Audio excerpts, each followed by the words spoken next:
কিছু পুরুষ আছে তাদের জীবন হিজড়াদের মতো।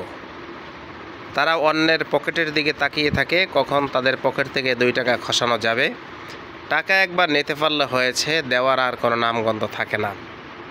অথচ তাদের মোবাইলের রিংটোনের ভিতরে লাগিয়ে রেখেছে শাহি রব্বানা এই দুনিয়ায় পাঠায়া কান থাকতে দিলানা।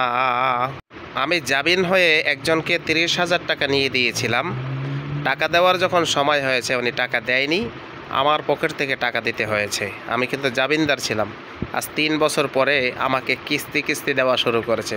যখন টাকা খুঁজতে চাই তখন নিজেকে খুব বড় অসহায় মনে হয় যেন তাদের কাছে আমি সুদের উপরে টাকা লাগিয়েছি, আর তার লভ্যাংশ প্রত্যেক মাসে তার কাছে নিয়ে আসার জন্য যাই, অথবা ফোন করি অথবা মেসেজ করি। বুঝতে পারলেন কিছু বন্ধু? এজন্য টাকা পয়সা ধার দেওয়া যাবে না, বুঝে শুনে ধার দিতে হবে। ধন্যবাদ।